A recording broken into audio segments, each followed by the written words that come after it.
Hello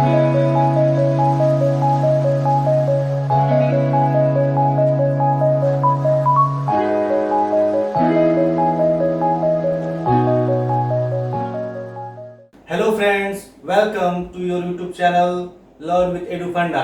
मैं हूं कौशल जायसवाल और आज का हमारा टॉपिक है प्रोनाउन। और आज हम प्रोनाउन के प्रकारों के बारे में जानेंगे, उसको मैं अच्छे से डिस्क्राइब करूंगा और I hope you are doing well. So let's begin. Pronoun, सर्वनाम। Pronoun is a word which used in place of noun. सर्वनाम वह शब्द है जो संज्ञा के स्थान पर प्रयुक्त होता है, जैसे ही, शी, इट।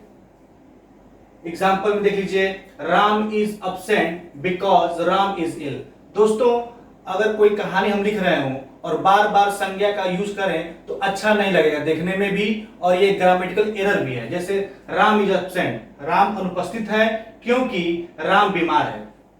ये दो बार राम का पुनरावृत्ति होने की वजह से ये ग्रामेटिकल एरर है। इसलिए राम इज अब्सेंट, राम बीमार है क्योंकि ही इज इल, ही मतलब वह, मतलब कौन, राम बीमार है। ये देखिए, राम की जगह पर कौन आ गया है, ही क्या है, आपका प्रोनाउन है। हिंदी में देख लीजिए, सर्वनाम उस शब्द को कहा जाता है जो संज्ञा के स्थान पर प्रयुक्त होता है, जैसे मैं, तुम, हम आदि। इसी तरह दोस्तों, जैसे I am doing well, you are eating an apple, ये सब क्या है, सर्वनाम है दोस्तों। नेक्स्ट देखिए दोस्तों, टाइप्स ऑफ प्रोनाउन। प्रोनाउन के कितने भाग होते हैं? Personal pronoun, reflexive pronoun, emphatic pronoun, indefinite pronoun, relative pronoun, demonstrative pronoun, interrogative pronoun, distributive pronoun and last possessive pronoun. तो दोस्तों, प्रत्येक पार्ट को हम अच्छे से डिस्क्राइब करते हुए चलेंगे, आप वीडियो पे बने रहें। पहला है हमारा पर्सनल प्रोनाउन। पर्सनल यानी पुरुषवाचक सर्वनाम। I, we, he, she, it, they are called personal pronoun. मैं, हम, वह, यह, वे, ये क्या है, ये सब पुरुषवाचक सर्वनाम होते हैं। जैसे द पर्सन स्पोकन टू, हम जिससे बात करते हैं, जो बात कर रहा है वो फर्स्ट पर्सन है, जैसे मैं, जो हमारी बातों को सुन रहा है मतलब यू, वो क्या है, थर्ड पर्सन है। और इसके बाद दोस्तों जितने भी सब्जेक्ट्स आते हैं ये थर्ड पर्सन होते हैं। जैसे the person spoken to, second person you, the person speaking, first person I first person होता है, यू सेकेंड पर्सन होता है, और इसके बाद जितने भी सब्जेक्ट्स आते हैं वो सारे थर्ड पर्सन कहे जाते हैं दोस्तों। जैसे I am talking to you about Ram, I हमारा क्या है, फर्स्ट पर्सन है, यू हमारा क्या है, सेकेंड पर्सन है, और किसके बारे में बात हो रही है, राम, राम हमारा क्या हो गया, थर्ड पर्सन हो गया दोस्तों। नेक्स्ट है रिफ्लेक्सिव प्रोनाउन, निजवाचक सर्वनाम। It represent the action performed by the subject is on the subject itself. यह स्वयं के बारे में बात करता है, जैसे yourself, himself, herself, ourself, themself. दोस्तों, सबसे ज्यादा कंपटीशन एग्जाम में यही पूछे जाते हैं। जैसे आई किल माई सेल्फ, मैंने स्वयं को मारा। दे किल देम सेल्फ, उन्होंने खुद को मारा। दोस्तों, ये देम सेल्फ हुआ, सेल्फ हुआ, ये क्या है, आपका रिफ्लेक्सिव प्रोनाउन है दोस्तों। नेक्स्ट है इंफैटिक प्रोनाउन, दृढ़वाचक सर्वनाम। An emphatic pronoun is that which is used to add emphasis to the subject of the sentence. इस इंफैटिक सर्वनाम जो होता है दोस्तों, सब्जेक्ट पर प्रभाव डालता है, जैसे हरसेल्फ, हिमसेल्फ। रिफ्लेक्सिव और इंफैटिक में दोस्तों थोड़ा सा अंतर है। जैसे इसमें कर्ता पे जोर दिया जा रहा है कि उसने स्वयं को मारा, दे किल देमसेल्फ, उन्होंने खुद को मारा। और इसमें देखिए दोस्तों, सी हरसेल्फ ओपन द डोर, कर्ता जो है स्वयं दरवाजा खोल रहा है। तो ज्यादा अंतर रिफ्लेक्सिव और इंफैटिक में नहीं होता दोस्तों। नेक्स्ट है हमारा इंडिफिनिट प्रोनाउन, अनिश्चयवाचक सर्वनाम। Indefinite pronouns are used when you need to refer to a person or thing that does not need to be identified. अनिश्चयवाचक सर्वनाम वे होते हैं जो निश्चित नहीं होते, जैसे वन, अदर, सम, कुछ, एनीबडी, कोई भी, एवरीबडी, सभी लोग। इसमें अनिश्चितता नहीं पाई जाती, वे क्या होते हैं, अनिश्चयवाची सर्वनाम होते हैं। जैसे nobody can help you in this issue, इस मामले में तुम्हारी कोई मदद नहीं कर सकता, कोई अनिश्चित नहीं है किसकी बात कर रहा है। जैसे when indefinite pronouns function as subject they usually take singular verb, और मोस्ट इंपॉर्टेंट थिंग दोस्तों, जब कभी भी इंडिफिनिट प्रोनाउन आते हैं वे हमेशा सिंगुलर वर्ब में होते हैं, उनका प्लूरल वर्ब नहीं होता। नेक्स्ट है हमारा रिलेटिव प्रोनाउन। रिलेटिव से ही समझ में आ रहा होगा दोस्तों, जोड़ना, संबंधवाचक सर्वनाम। A relative pronoun is one which is used to refer to nouns mentioned previously whether they are people, place, things.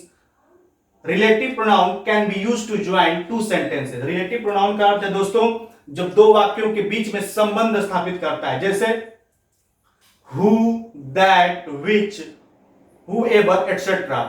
This is the place, ये एक सेंटेंस हो गया दोस्तों। This is the place, यह वही जगह है।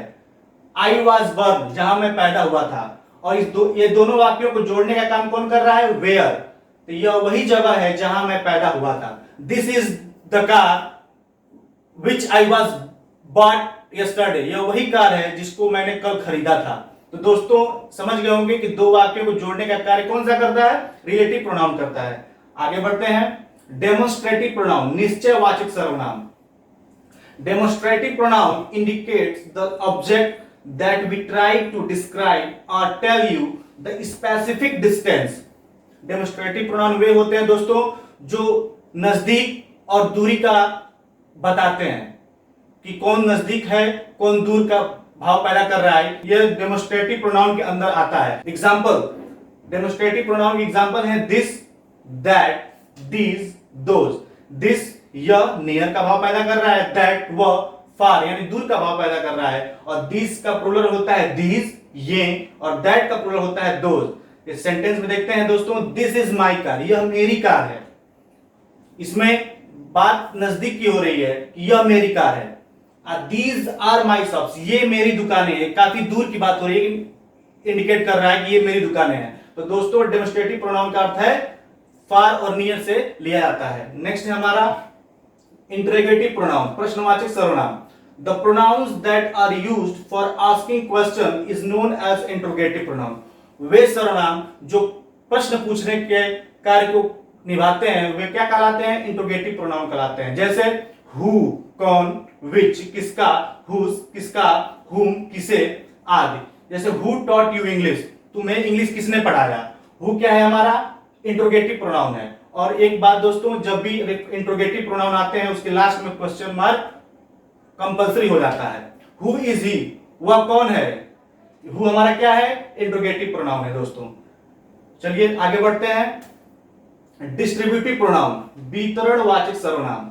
The pronoun which refers to the person और things one at a time are called distributive pronoun. Example है नाइदर, आइदर, ईच, नन। वे सर्वनाम जो वितरण के भाव को दर्शाते हो वे कहलाते हैं डिस्ट्रीब्यूटिव प्रोनाउन। जैसे नाइदर ना तो, आइदर या तो, ईच प्रत्येक को, नन कोई भी नहीं, ये क्या है, डिस्ट्रीब्यूटिव प्रोनाउन है। और डिस्ट्रीब्यूटिव प्रोनाउन हमेशा क्या होता है दोस्तों, सिंगुलर होता है और इसे सिंगुलर वर्ब की तरह ही ट्रीट किया जाता है। नेक्स्ट चलते हैं दोस्तों, पोसेसिव प्रोनाउन, अधिकारवाचक सर्वनाम। The pronoun which shows the possession और ownership is called possessive pronoun.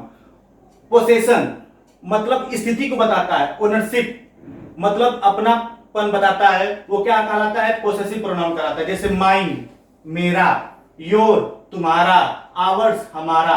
जैसे दिस कार इज माइन, यह कार मेरी है। माइन क्या है हमारा, पोसेसिव प्रोनाउन है।